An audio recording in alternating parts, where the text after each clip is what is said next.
Hi viewers, இந்த வீடியோவில் அரசு கலை மற்றும் அறிவியல் கல்லூரியில் உதவி பேராசிரியர்கள் பணி நியமனம் தொடர்பான நடவடிக்கைகளில் ஈடுபட்டுள்ள பேராசிரியர்களின் பட்டியல் பொதுவெளியில் கசிந்துள்ளதால் முறைகேடு நடக்க வாய்ப்புள்ளதா என தேர்வுகளிடம் அச்சம் எழுந்துள்ளது.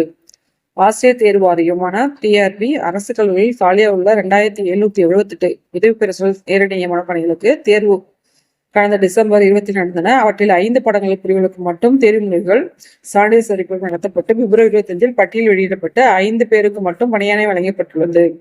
மீதுள்ள படங்களுக்கு விடைத்தாளும் அண்ணாமலை பல்கலைக்கழக பேராசிரியரும் அரசு கல்லூரி பேராசிரியர்களும் அடுத்தடுத்து பிரித்தினார்கள். அவர்களின் மதிப்பெண்களில் பெரும் வித்தியாசம் இருந்ததால் தேர்வு முடிவுகளை அறிவிப்பதில் தாமதம் ஏற்பட்டது என கூறப்படுகிறது. இந்நிலையில் மற்ற படங்களுக்கு தேர்வு முறைகளை வெளியிடும் பணிகளை மேற்கொள்ள சென்னை மாநில கல்லூரி, அரசு கல்லூரி உள்ளிட்ட கணிதம், வேதியியல், விலங்கியல், கண்ணி அறிவியல் கல்லூரி உள்ளிட்ட துறையை சேர்ந்த 30 மூத்த இணை பேராசிரியர்கள் நியமிக்கப்பட்டு உள்ளனர்கள். இவர்களுக்கு 35 நாடுகளுக்கு பணி இருப்பதால் அவர்கள் பணிபுரியும் கல்லூரி முதல்வர் அவர்கள் மாற்றுப்பணி செய்யும் வகையில் விடுவிக்கும்படி கல்லூரி கல்வி கமிஷனர் சுந்தரவள்ளி உத்தரவிட்டுள்ளார். இந்த பணிக்கு அனுமதிக்கப்பட்டுள்ள 30 மூத்த இணை பேராசிரியர்கள் பெயர் பட்டியல் பொதுவெளியில் கசிந்துள்ளது. தேர்வுகள் இவர்களின் வாயிலாக தேர்ச்சி பெற முயற்சிக்கு வாய்ப்புள்ளதாக முறைகேடு வழிவகுக்கும். எனவே அந்த பட்டியல் ரத்து செய்து புதிய இணை பேராசிரியர்கள் நியமிக்க வேண்டும் என்று உயர்கல்வித்துறையும் டிஆர்பியும்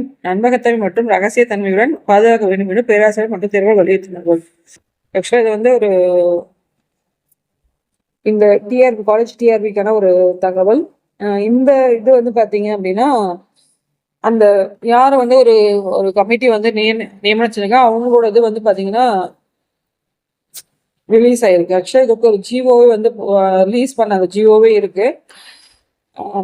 பட் அந்த ஜிஓ பாத்தீங்க அப்படின்னா இப்போ யார் யாருக்கு என்ன அப்படின்னா தெரிஞ்சு அப்படின்னா ஸோ அவங்க மூலியம் கம்யூனிகேஷன் எது நடந்துச்சு அப்படின்னா ஏதாவது ஒரு ப்ராப்ளம் நம்மளுக்கு வரும். இது கரெக்டா ப்ராப்பரா நடக்கிறாங்க அப்படின்ற மாதிரி ஒரு தகவல் கொடுத்துருக்காங்க. ஸோ அதனால இந்த ஒரு ஆணையை ரத்து செய்து மீண்டும் மாத்தணும் அப்படின்னு சொல்லிட்டு ஒரு தகவல். இந்த ஜியோ பாத்தீங்க அப்படின்னா நானுமே பார்த்தேன் இந்த ஜியோவை. ஆக்சுவலா இங்க நான் அதை ப்ரெசென்ட் பண்ணல. இது நியூஸ் பேப்பர்ல இருக்கிற ஒரு இதுதான் அவங்கள்ட்ட சொல்லியிருக்கோம். அந்த ஜியோ அப்படியே ஃபுல் அண்ட் ஃபுல்லி யாரு என்ன ஒரு எல்லாமே கம்ப்ளீட் டீட்டெயில்ஸுமே அந்த ஃபுல் ஜியோலுமே இருக்கு.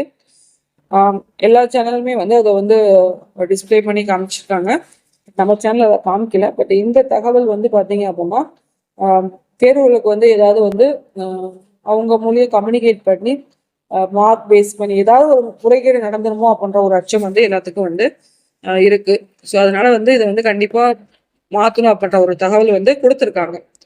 ஸோ இந்த தகவலுக்கு வீடியோ நன்றி, வணக்கம். Thanks for